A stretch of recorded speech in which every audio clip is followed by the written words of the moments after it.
కథాభిమానులకి స్వాగతం. ఈరోజు వినబోయే కథ భాష. రత్నాకర్ మట్కరీ రచించిన మరాఠీ కథను మనకు తెలుగులో అనువదించి అందించిన వారు పరేష్ దోషి గారు. పరేష్ గారు కవి, కథకులు, అనువాదకులు. వీరి అనువాద కథలు వరదగుడి కథలు అనే పేరుతోనూ, కథలు పిచ్చి కుక్క ఇతర కథలు అనే పేరుతోనూ సంపుటాలుగా వెలువడ్డాయి. వీరి ఇతర రచనలు గుండెను తట్టిన సినిమాలు, తేరే బినా జిందగీ. ఇక ప్రస్తుత కథ 1986 జూలై నెల విపుల మాసపత్రికలో ప్రచురితమైంది. భలే చిత్రమైన కథ, అయినా కాస్త ఆలోచింపచేస్తుంది. మరి వినండి. భాష. అర్ధరాత్రి పూట మెలకువ వచ్చింది నాకు. మామూలుగా మెలకువ రావడం కాదు, ఎందుకో మనసు చాలా ఆరాటంగా ఉంది. ఏదో బాధ, ఏదో ఆవేదన. కంగారుగా లేచి కూర్చున్నాను. ఎవరో నా గుండెల్లో కత్తులు దూస్తున్నంత బాధగా ఉంది. పడుకున్నావేమిటి, లే. ఎవరిదో కర్కశమైన గొంతు గంభీరంగా వినిపించినట్లు అనుభూతి. వెళ్ళాలి ఇప్పుడే, దేవరానికి, కర్నల్ రాజాధ్యక్ష ఇంటికి వెళ్ళాలి. నా నిద్ర పూర్తిగా ఎగిరిపోయింది. నా చెవుల్లో ఎవరివో మాటలు గింగురుమంటున్నాయి. ఆహా, చెవుల్లో కాదు, మనసులోనే. నేను మంచం దిగి టేబుల్ దగ్గరికి వెళ్ళాను. గ్లాసుపై ఉన్న మూతను తీసి గ్లాసులోని మంచినీళ్లు ఒక్క గుక్కలో తాగేశాను. కర్నల్ రాజాధ్యక్ష. మనం ప్రయాణం చేస్తున్నప్పుడు మన వాళ్ళెవరో వెనక స్టేషన్లోనే దిగబడిపోయారన్న విషయం తెలిసినప్పుడు మన గుండెల్లో రాయి ఎలా పడుతుందో కరెక్ట్గా అలాంటి అనుభూతే కలిగింది నాకు. కర్నల్ ఇంటికి వెళ్ళాలి, కర్నల్ని కలవాలి ఇప్పుడే. కానీ ఇంత రాత్రిపూట ఎలా వెళ్ళేది? బాంబే నుంచి దేవరానికి, సతారా దగ్గర ఉన్న దేవరానికి. ఇంత అర్జెంటుగా ఎందుకు? కేవలం కర్నల్ని కలవడం కోసమేనా? నేను మళ్ళీ పక్క మీద నడుము వాల్చాను. మనసులో కిక్కిరిసిపోయిన ఆలోచనలు. ఎంత ప్రయత్నించినప్పటికీ నాకు నిద్ర పట్టలేదు. రాత్రంతా నేను పక్క మీద అటూ ఇటూ దొర్లుతూ గడిపాను. ఏ కాసేపు నిద్ర పట్టినా బాగా దాహం వేసో, గొంతు మండడంతోనో మెలకువ వచ్చేసేది. అలా రాత్రంతా ఒక యుగంలా గడిచింది. కర్నల్. ఇవాళ ఇంత హఠాత్తుగా కర్నల్ ఎందుకు గుర్తుకొచ్చాడు? మా మధ్య 12 ఏళ్ల నుంచి అసలు ఉత్తర ప్రత్యుత్తరాలు కూడా జరగడం లేదు. ఒకప్పుడు మా ఇద్దరి మధ్య గాఢమైన స్నేహం ఉండేది. ఒక రకంగా చూస్తే మా మధ్య వయసు భేదం చాలా ఉంది. 20-22 ఏళ్ల క్రితం మేమిద్దరం మిలిటరీలో ఉన్నాం. యుద్ధంలో పాల్గొన్నాం. హోదాలో మేమిద్దరం సమానులం కాం. అప్పుడు నా సర్వీసు అతి కష్టం మీద 5 ఏళ్ళు ఉంటుందేమో. కర్నల్ మాత్రం అప్పుడు ఒక పెద్ద అధికారి. మా గ్రూప్కి అతనే బాస్. కానీ యుద్ధ సమయాల్లో మనిషి మనిషికి చాలా దగ్గరవుతాడు. ప్రతి ఒక్కని ముందు మృత్యువు తారట్లాడుతుంటుంది. మనిషి తన హోదాని, తారతమ్యాల్ని మరిచిపోయి మనిషిగా, మనిషికి మనిషి తోడుగా మాత్రం మిగులుతాడు.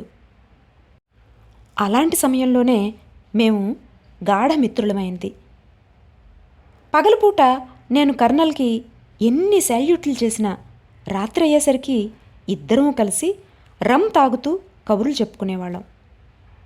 ఆ తర్వాత మా దారులు వేరయ్యాయి. నేను పెళ్ళి అనే జంజాటంలో ఇరుక్కోవడం ఇష్టం లేక మిలిటరీలోనే ఉండిపోయాను. కర్నల్ 15 ఏళ్ల క్రితమే రిటైర్ అయ్యాడు. దేవరాన్లో ఆయనకి పొలాలున్నాయి, చాలా ఆస్తి ఉంది. అక్కడే ఇల్లు కట్టించుకుని ఉండసాగాడు. అతని భార్య అంతకు ముందే చనిపోయింది. అతనికి ఒక కూతురు మాత్రం ఉండేది. ఆమెకు కూడా పెళ్ళైపోయింది. ఆమెకు ఒక కూతురుంది. కర్నల్ కష్టజీవి. పొలం పనులు చూసుకోవడంలోనే ఆనందం పొందేవాడు. అతనిది మెత్తని స్వభావం. కానీ విధి ఉద్దేశాలు వేరుగా ఉన్నాయి కాబోలు. 12 ఏళ్ల క్రితం అతని కూతురు, అల్లుడు తమ కూతురితో సహా వచ్చారు. 4 రోజులు కూడా ఉండి ఏదో టూర్ ప్రోగ్రాం మీద కూతుర్ని కర్నల్ దగ్గరే వదిలి బయలుదేరారు. కానీ దారిలోనే యాక్సిడెంట్ అయి ఇద్దరూ చనిపోయారు. ఈ వార్త కర్నల్ చెవులకు సోకగానే అతనికి షాక్ తగిలింది. అదే బాధతో ఆయనకు పెరాలసిస్ వచ్చి ఆయన నోరు పడిపోయింది. తాతగారి పరిస్థితే ఇలా ఉంటే ఇక 2 ఏళ్ల ఆ మనవరాలి పరిస్థితి ఇంకెలా ఉంటుందో ఊహించండి. 4 రోజుల అతిథిగా వచ్చిన ఆ పాప ఇక ఆ ఇంట్లోనే శాశ్వతంగా ఉండిపోవాల్సి వచ్చింది. ఈ సంఘటన జరిగిన తర్వాత కర్నల్కి అందరితో సంబంధాలు తెగిపోయాయి. ఆయన గురించిన సమాచారం నాకు కర్ణాకర్ణిగా తెలుస్తుండేది. అప్పుడప్పుడు వెళ్ళి ఆయన్ని కలవవచ్చు. కానీ యుద్ధంలో పులిలాగా గర్జించే కర్నల్ని నోరు పడిపోయిన పెరాలసిస్ పేషెంట్గా చూసేటంత ధైర్యం నాలో లేదు. అందుకే అతన్ని కలుసుకునే సాహసం ఏనాడూ చేయలేదు. గత 12 ఏళ్లలో ఆయన గురించిన సమాచారం ఏదీ నాకు అందలేదు. నేను తెలుసుకోవడానికి ప్రయత్నించనూ లేదు. అలాంటి మిత్రుడు ఈరోజు ఇంత హఠాత్తుగా ఎందుకు గుర్తుకొచ్చాడు? నాలో, నా మనసు లోతుల్లోంచి సందేశం వస్తోంది. నేను వెంటనే దేవరాన్కెళ్ళి కర్నల్ని కలుసుకోవాలని. ఇలా రకరకాల ఆలోచనలతో రాత్రి గడిచింది. మర్నాడు తెల్లవారుజామునే జీప్ తీసి బయలుదేరాను. దేవరాన్ అడవి చివర ఉన్న చిన్న పల్లె. నేను దేవరాన్ను చేరుకునేసరికి 6:15 గంటలయింది. క్రమంగా చీకటి పడుతోంది. దేవరాన్లో 15-20 కుటుంబాలు నివసిస్తున్నాయి. కర్నల్ బంగళా మాత్రం ఊరు చివర అడవి మొదట్లో ఉంది. నేను వాళ్ళని వీళ్ళని అడిగి బంగళా అడ్రస్ తెలుసుకున్నాను. చాలా పాతకాలం నాటి బంగళా అది. బంగళా దగ్గరకు వచ్చి జీప్ నాపాను. నా బ్యాగ్ తీసుకుని జీప్ దిగాను. టార్చ్ లైట్ వెలిగించి బంగళాలో ప్రవేశించాను. తలుపు దగ్గరికి వెళ్ళి తలుపు తట్టబోతూ ఎవరో వస్తున్న అలికిడి అయితే వెనుతిరిగి చూశాను. ఒక వృద్ధుడు నిలబడి ఉన్నాడు. నా జీప్ శబ్దం విని వచ్చాడేమో. కర్నల్ రాజ్యాధ్యక్ష ఇల్లు ఇదేగా అడిగాను. అతని చేతిలో లాంతరు ఉంది. అతను ఏం మాట్లాడకుండా తల ఊపాడు, అవునన్నట్లుగా. బంగళా చాలా పాతదని చూస్తేనే తెలుస్తోంది. ఇంత పెద్ద బంగళాలో కర్నల్ ఒంటరిగా ఎలా ఉంటున్నాడో. ఈ ఇంటి బాగోగులు మీరే చూసుకుంటారా? సోఫాలో కూర్చుంటూ అడిగాను. అప్పుడప్పుడు వచ్చి అంతా సరిగ్గా ఉందా లేదా అన్నది చూస్తాను. అయితే నేనిక్కడ ఉండేది నా పనున్నంతవరకే. ఆ తర్వాత నన్ను బయటికి తోలేస్తారు. ఎక్కువసేపు ఇక్కడ ఉండడానికి అనుమతి లేదు అన్నాడు అతను. ఏ? మేం మాట్లాడుకుంటామని ఇక్కడ ఎవరూ మాట్లాడటానికి వీల్లేదు. మాట్లాడటానికి వీల్లేదా? ఆశ్చర్యంగా అడిగాను. కర్నల్ నోరు పడిపోయిందన్న సంగతి నాకు తర్వాత గుర్తుకొచ్చింది. ఇక్కడంతా నిశ్శబ్దంగా ఉంటుంది, మనిషి గొంతు వినపడదసలు అన్నాడు అతను. కర్నల్ గారు ఎక్కడున్నారు? నేను వారిని కలవడానికి వచ్చానని చెప్పండి. నేను వారి పాత మిత్రుణ్ణి. అతను కదల్లేదు. కొంచెంసేపు మౌనంగానే ఉన్నాడు. తర్వాత అన్నాడు, మీకు తెలీదా? నిన్న రాత్రే కర్నల్ గారు చనిపోయారు. గుండెపోటు వచ్చింది. తర్వాత ఎంతోసేపు బ్రతకలేదు. 5 నిమిషాల్లో ప్రాణాలు పోయాయి. నేను స్థాణువై నిలబడిపోయాను. ఎంత విచిత్రం! నిన్న రాత్రే నాకు మనసులో చాలా ఆరాటంగా ఉంది. అర్ధరాత్రి పూట మెలకువ వచ్చింది. కర్నల్ని అర్జెంటుగా కలవాలనిపించింది. కరెక్ట్గా అదే సమయంలో అతను చనిపోయాడు. ఇవాళ పొద్దున్నే అయ్యగారిని దహనం చేశారు. మీరు వస్తున్నారని తెలుసుంటే. గత 15 ఏళ్లలో నా మిత్రుణ్ణి కలవడానికి ఒక్కసారైనా రాలేదు. ఇప్పుడొస్తే ఇలా అయ్యింది. ఈ ప్రపంచాన్ని వీడి మరో ప్రపంచంలోకి వెళ్ళిపోయాక వచ్చాను నేను. అంతిమ దర్శనం కూడా చేసుకోలేకపోయాను. మరి నా ఈ రాకకు అర్థం ఏమిటి? అంతలో లోపలి తలుపు తెరుచుకుంది. గుమ్మంలో ఒక అమ్మాయి నిలబడి ఉంది. నా మనసు విచిత్రమైన స్పందనకు లోనైంది. 14 ఏళ్ల అమ్మాయి కర్నల్ మనవరాలై ఉండాలి. శ్యామవర్ణం, నాజూకైన శరీరం, ఏడ్చేడ్చి ఉబ్బిన కళ్ళు, అయినా వాటిలో అదోలాంటి మెరుపు. ప్రపంచ దృష్టికి దూరంగా చీకటి గుహలోని రాతిలో చెక్కిన సజీవ శిల్పసుందరిలా ఉన్నదామె. కర్నల్ గారి మనవరాలు కదూ అన్నాను. ఆమె ఏం మాట్లాడలేదు. ఆ ముఖంలో ఎలాంటి భావమూ లేదు. నా ప్రశ్న ఆమె వరకు చేరుకొనకముందే చెరిగిపోయిన అనుభూతి.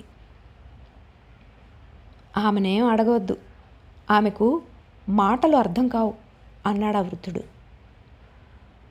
ఆమెకు మాటలు అర్థం కావు? మరి ఏ భాష అర్థమవుతుంది ఆమెకు?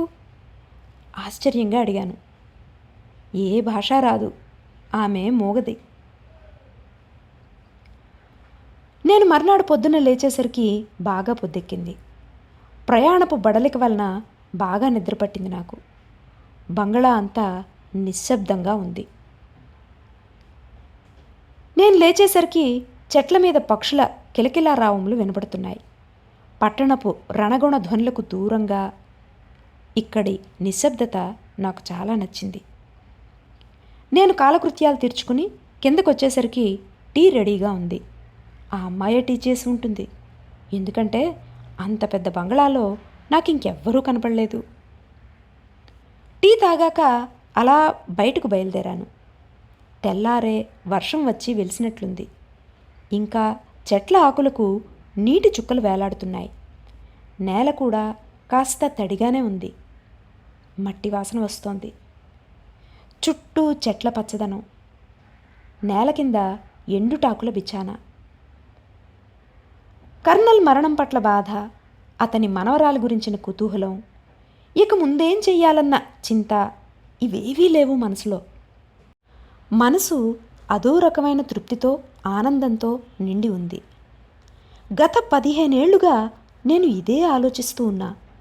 కర్నల్ ఊరికి దూరంగా ఇలా ఎందుకుంటున్నాడా అని. చుట్టూ పచ్చదనాన్ని చూస్తున్న నాకు ఇప్పుడు అర్థమవుతోంది కారణం. నా వెనుక ఆకుల కదలికల చప్పుడైతే తిరిగి చూశాను. ఆమె వచ్చింది. నేను అలాగే నిలబడిపోయాను. నిన్న ఆమె ముఖంలో కనబడిన దుఃఖం ఇవాళ కాస్త తగ్గినట్లుంది. వర్షం వెలిసిన తర్వాత అడవి ఎంత తాజాగా అందంగా ఉందో అలా ఉంది ఆమె ముఖం. చకచకా అడుగులు వేసుకుంటూ నడుస్తోంది ఆమె, ముఖం మీద పడుతున్న జుత్తును వెనక్కు తోస్తూ. ఆమెతో మాట్లాడాలన్న నా కుతూహలాన్ని అణుచుకోలేకపోతున్నాను. వయోవృద్ధుడైన కర్నల్ ఆమెతో ఎలా నెట్టుకొచ్చేవాడో.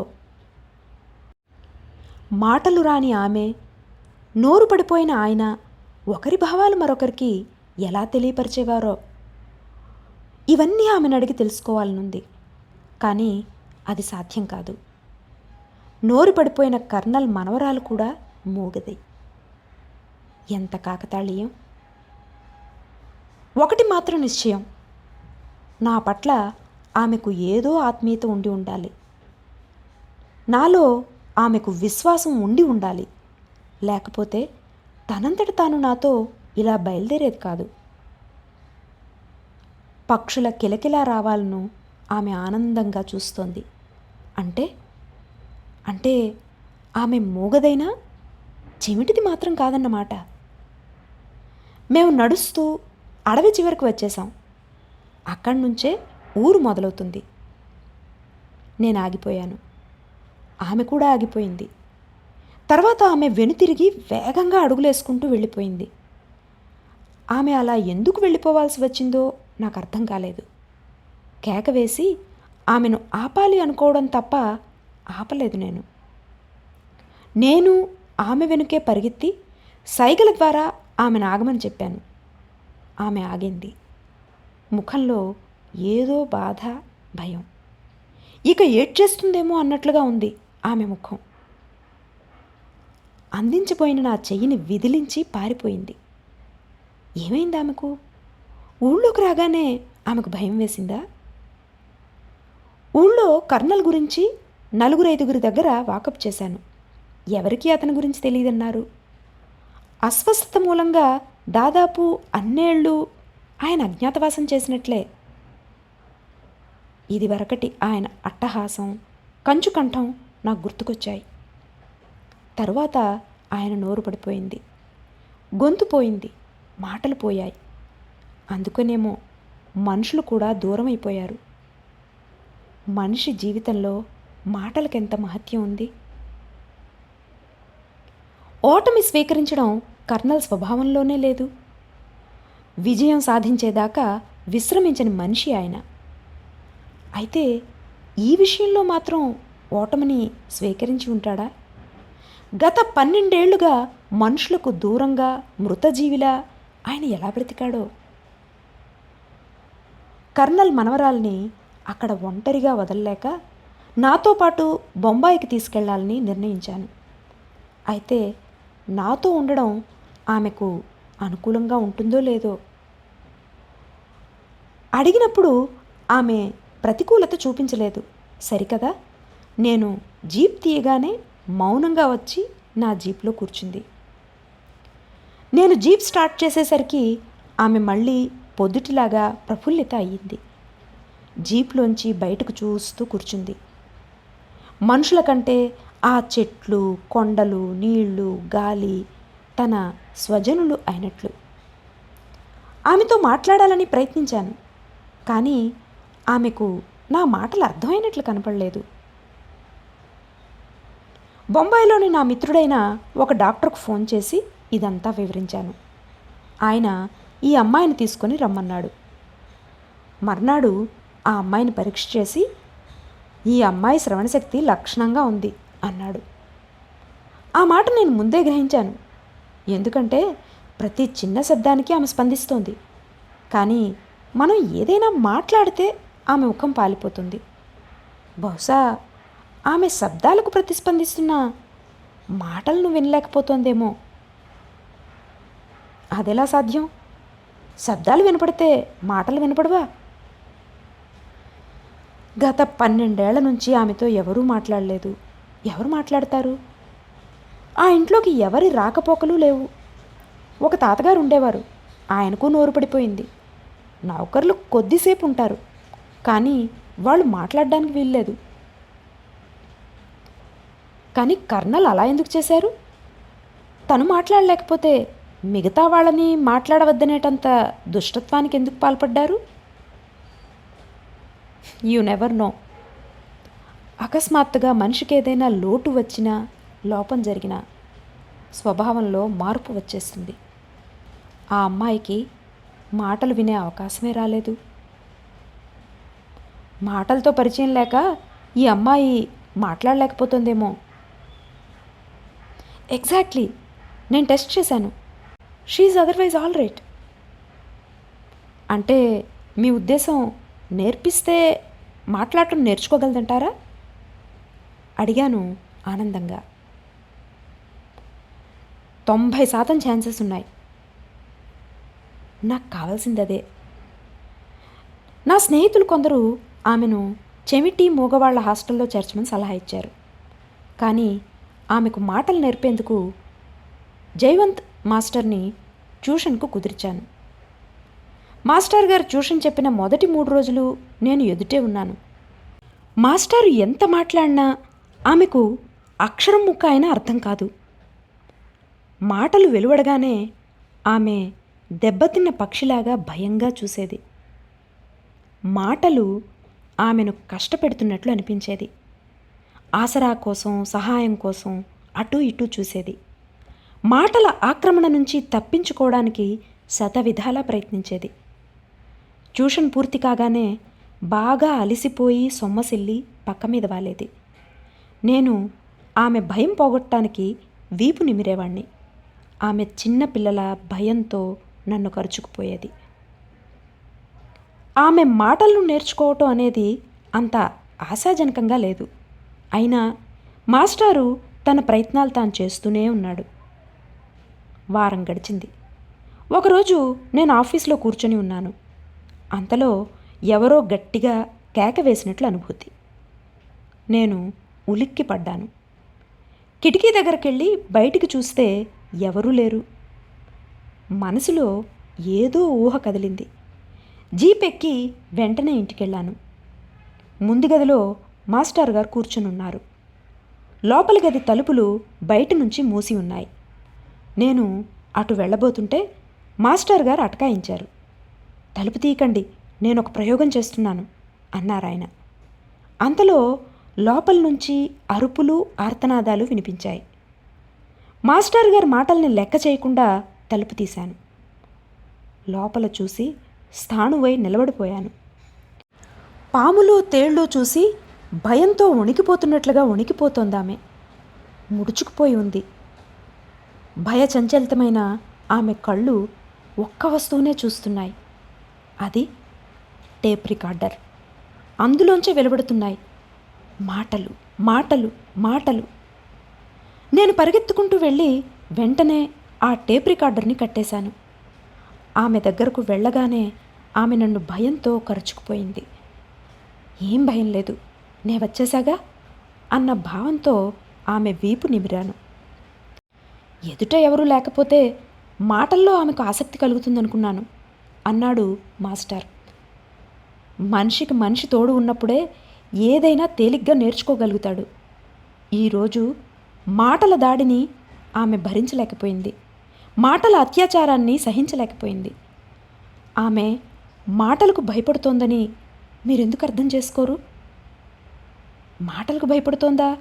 ఎందుకు? ఆ ఎందుకుకి సమాధానం కోసమే అన్వేషిస్తూ ఉన్నాను. ఈలోగా మీరు ఏ ప్రయోగాలు, అఘాయిత్యాలు చేయొద్దు ప్లీజ్. నేను సమయానికి వచ్చి ఉండకపోతే భయంతో గుండె ఆగి ఆమె చనిపోయి ఉండేదేమో. మర్నాడు ఆమె మాయమైపోయింది. రోజు నేను ఇంటికి వచ్చాక 5 నిమిషాలైనా నాతో గడిపేది. కానీ ఆ రోజు ఆమె ఎక్కడా కనబడలేదు. ఇంట్లో ఇంకెవ్వరూ లేరు. పని మనిషి పని ముగించుకొని ఎప్పుడో వెళ్ళిపోయింది. పక్కింటి వాళ్ళని అడగడంలో అర్థం లేదు. ఎందుకంటే ఆమె ఎవరితోనూ కలిసేది కాదు. కిందకు దిగి రోడ్డు చివరి వరకు వెళ్ళి చూసి వచ్చాను. తర్వాత పోలీస్ స్టేషన్కి ఫోన్ చేసి కంప్లైంట్ ఇచ్చాను. జీపు తీసి 4 వీధులు వెతికాను. ఇక ఆమెను ఎక్కడ వెతకాలో తోచక తిరిగి వచ్చాను. సిగరెట్ వెలిగించుకొని పక్క మీద పడుకున్నాను. మనసు ఆలోచనలతో కిక్కిరిసిపోయింది. మూగదాని ఆంతర్యం తెలుసుకోవడం చాలా కష్టం. ఆమె ఎక్కడికి వెళ్ళింది? మళ్ళీ జీప్ తీసి బయలుదేరాను. వెతగ్గా వెతగ్గా మూసి ఉన్న ఒక లాండ్రీ కనబడింది. ఆ లాండ్రీకి కాస్త అవతల పసుపు రంగు మేడ 2వ అంతస్తులో ఆమె నా కోసం నిరీక్షిస్తున్నట్లు అనిపించింది. జీప్ను ఆపి 2వ అంతస్తులోకి వెళ్ళి తలుపు తట్టాను. ఒక మనిషి వచ్చి తలుపు తీశాడు. ఎవరు కావాలండి? ఇక్కడికి ఒక పాప ఎవరైనా వచ్చిందా? మూగది. అవును వచ్చింది. నేనే ఆమెను తీసుకొని వచ్చాను. పావుగంట క్రితం లాండ్రీ మెట్ల మీద ముడుచుకొని కూర్చుంది. సంస్కారాల పిల్లల్లాగానే కనబడింది. రోజులు మంచివి కావు కదా, ఆమెను ఒంటరిగా వదలడం మంచిది కాదని తీసుకొచ్చాను. అతను చెబుతున్నంతలోనే లోపల నుంచి ఆమె పరిగెత్తుకు వచ్చి నన్ను వాటేసుకుంది. నా చూపుడు వేలు పట్టుకుని ఆమె బయటకొచ్చింది.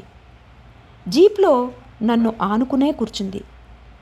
నాతో ఇంత ఆత్మీయతే ఉన్నట్లయితే నన్ను విడిచి ఎందుకెళ్ళింది? నాకు భయంగా ఉంది. నాకు ఇక్కడ ఉండాలని లేదు.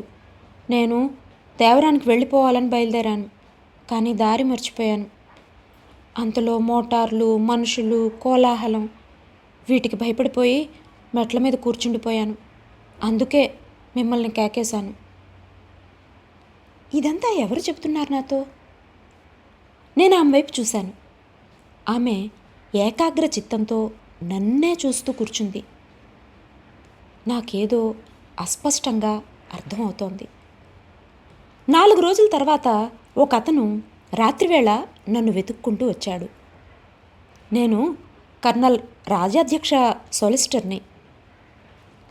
కర్నల్ గురించి మరికొన్ని విషయాలు తెలుస్తాయని సంతోషించాను. మీకు తెలుసా, ఈ మధ్యనే కర్నల్ గారు పోయారు? తెలుసు.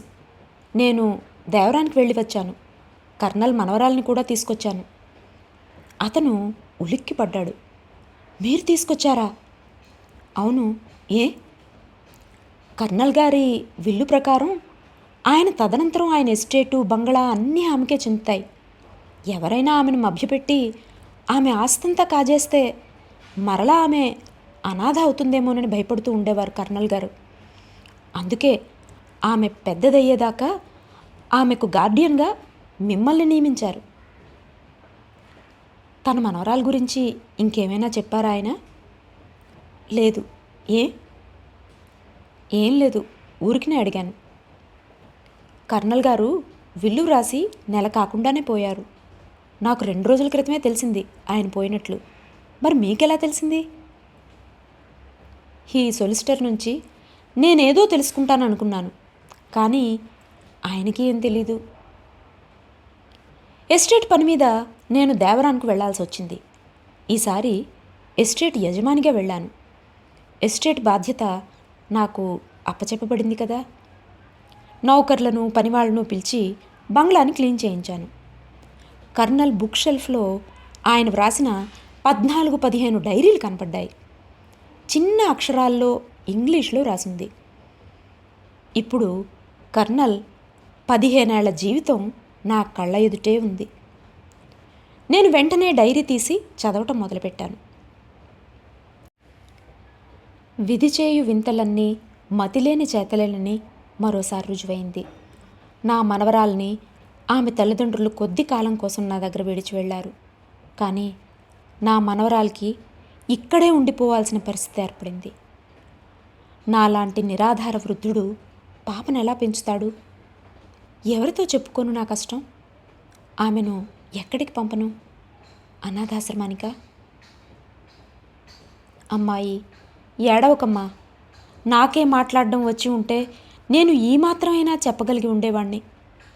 భగవాన్, నోరు లేని నేను ఏం చేయగలను?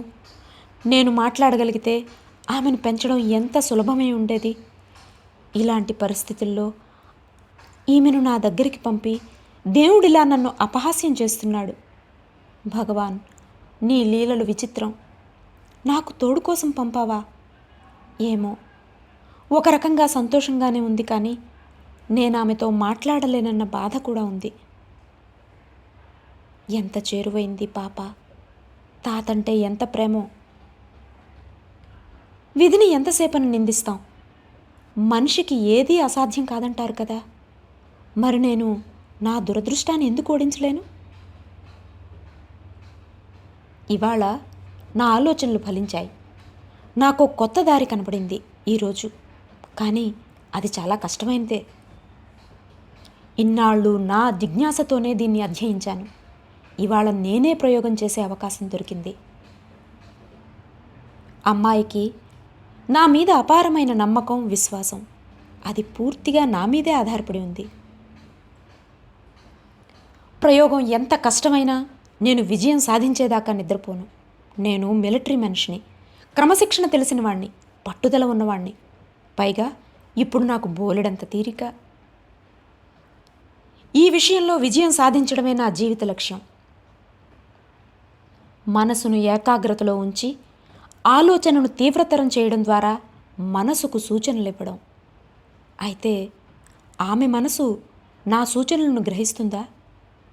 ఎందుకు గ్రహించదు? ఇప్పుడు ఆమె మనసు కోమలమైనది, తెల్ల కాగితం లాంటిది.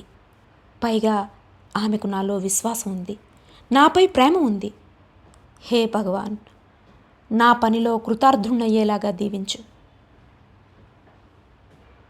నేను విజయం సాధించాను. ఈ విషయంలో నేను విజయం సాధించడం వేరే వాళ్ళకు అర్థం కాదు. ఎంత విలక్షణమైనది విజయం. ఇవాళ ఆమె మనసుతో అన్నాను, బల్ల మీద పుస్తకం ఉంది, తీసుకురా. ఆమె పరిగెత్తుకుంటూ వెళ్ళి ఆ పుస్తకాన్ని తీసుకువచ్చింది. God is great. ఇక నేను నా ఆలోచనల్ని ఇంకాస్త తీవ్రతరం చేశాక ఆమె మనసుకు ఏకాగ్రత కల్పించి మనసుతో మాట్లాడడం ఆమెకు కూడా నేర్పాలి. ఇప్పుడు మనసుతోనే రకరకాల వస్తువుల పేర్లు ఆమెకు నేర్పుతున్నాను. ఈరోజు ఆమెకు రంగుల పేర్లు నేర్పాను. దేవుడి లీల విచిత్రమైనది. నిన్న మొదటిసారిగా ఆమె నాతో మాట్లాడింది. తాతగారు, మన వాకిట్లో నెమలి వచ్చింది. ఇక ఆమె నా ముఖంలో చూడకుండానే నాతో మాట్లాడగలుగుతోంది. ఆమెకిది బాగా అలవాటైంది. కోమలమైన మనసు కలది కాబట్టేమో. డైరీలోని తర్వాతి పేజీల్లో వారిద్దరి మధ్య సంభాషణలు రాసున్నాయి. ఇద్దరూ మనసుతోనే స్వచ్ఛందంగా సంభాషించుకుంటున్నారు. అయితే కర్నల్కి ఒకటే భయం.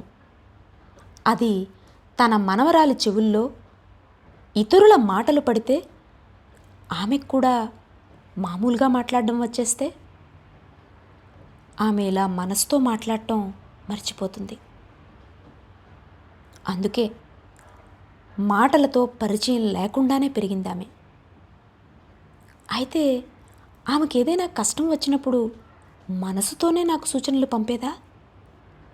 చనిపోతున్నప్పుడు కర్నల్ చేసిన ఆర్తనాదమే నేను దేవరానికి వెళ్ళేలా చేసిందా? నాలో ఏ విశేషమైన శక్తి లేకపోయినా ఎలా వినపడింది నాకు? మా ముగ్గురి మధ్య ఉన్న ప్రేమ కారణంగానా? సాధన వల్ల నాకు ఆ శక్తి వస్తుందా? జవాబులు తెలియని ప్రశ్నలు ఇవి. ఆమెకు అందుకేనన్నమాట మాటలంటే భయం.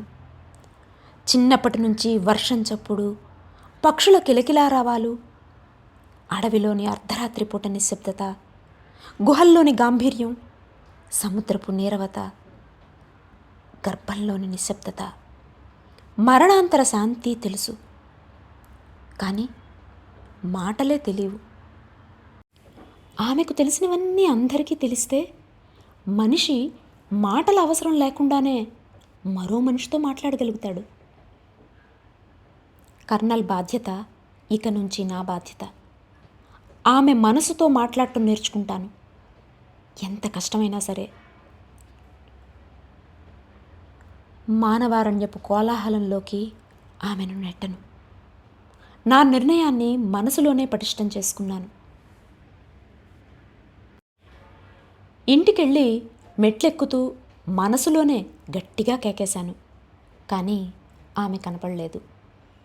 ఇల్లంతా వెతికాను, ఆమె ఎక్కడా లేదు. ఆమెను హాస్పిటల్కి తీసుకెళ్లారని పక్కింటి ఆవిడ చెప్పింది. నేను తిన్నగా హాస్పిటల్కి వెళ్ళాను. ఒక మంచం మీద ఆమె పడుకుని ఉంది. ఆమె ఒళ్ళంతా బ్యాండేజీతో చుట్టబడి ఉంది. ఆమె పక్కనే మాస్టర్ గారు కూర్చున్నారు. ఏమైంది ఆమెకు? భయపడుతూ అడిగాను. మీ ఇంటి ఎదుట పార్కుకి వెళ్ళింది. అక్కడేదో మీటింగ్ ఉంది. అంతా గోలగోలగా ఉంది అక్కడ. ఎవరో స్టేజ్ మీద మైక్లోంచి అరుస్తున్నారు. ఈవిడ కరెక్ట్గా లౌడ్ స్పీకర్ కింద నిలబడింది. పిచ్చిదాన్లా ఆ గోల నుంచి తప్పించుకోవడానికి చాలా ప్రయత్నించింది. కానీ ఆ రష్లో పడిపోయింది. జనం ఆమెను తొక్కుకుంటూ వెళ్ళిపోయారు. తర్వాత పోలీసులు ఇక్కడికి చేర్చారు అన్నారు మాస్టారు. ఇంత జరిగినా నా మనసుకు ఏ సూచన అందలేదే? ఆమె మనసు ఆర్తనాదాలు చేసి ఉండాలే, మరి నా మనసు వరకు చేరుకోలేదే? ఆమె నన్ను చూసి లేచి కూర్చుంది. చెప్పు, నా మనసుతో చెప్పు. ఇక నుంచి నువ్వు సుఖశాంతులతో బ్రతకగలుగుతావు. మనం మాటల ప్రపంచానికి దూరంగా దేవరానికి వెళ్ళిపోదాం మనసుతో అన్నాను. కానీ ఏ ప్రతిస్పందన లేదు. నా గుండెల్లో రాయి పడింది. నా మనసుతో మాట్లాడగల ఆమె శక్తి ఏమైంది? ఆమె భయభ్రాంత ముఖంలో ఈ కపటమైన చిరునవ్వు ఎక్కడి నుంచి వచ్చింది? ఆమె కళ్ళల్లోని విలక్షణమైన మెరుపు ఏమైంది? మీకో గుడ్ న్యూస్, నవ్వుతూ అన్నారు మాస్టారు. చివరికి ఎలాగైతేనే నేను విజయం సాధించాను. ఆమెకు మాటలు నేర్పడంలో మీరు లేనప్పుడు ప్రయోగాలు చేశాను. ఇప్పుడు ఆమె మాట్లాడగలదు. ఏమిటి? గట్టిగా అరిచాను. నిజం, ఆమె మాట్లాడుతుంది. తన పేరు చెప్తుంది. అది 4 అక్షరాలే అనుకోండి. ఇంకా ఏది మొదలే కదా. మొదలా? దేనికి? విజయానికా, వినాశనానికా? నీ పేరు చెప్పమ్మా, కోతిపిల్ల నాడించేవానిలాగా అడిగాడు. అప్పటిదాకా దేవరాన్లోని పచ్చని వనులలాగా నిగూఢంగా ఉన్న తేజస్విత నేత్రి ఈ అమ్మాయి ఇప్పుడు నిస్తేజమైన కళ్ళతో కంగారుగా, భయం భయంగా తత్తరపడుతూ అంది. నా పేరే.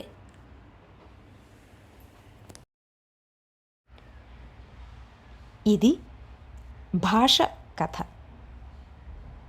భాష నేర్చుకున్నాక మనసుతో మాట్లాడగల ఆమె శక్తి ఏమైంది? కళ్ళల్లో ఆ మెరుపు ఏమైంది? ఇది ఈసారికి. వచ్చేసారి మరో మంచి కథతో కలుద్దాం. అంతవరకు సెలవు. నమస్కారం.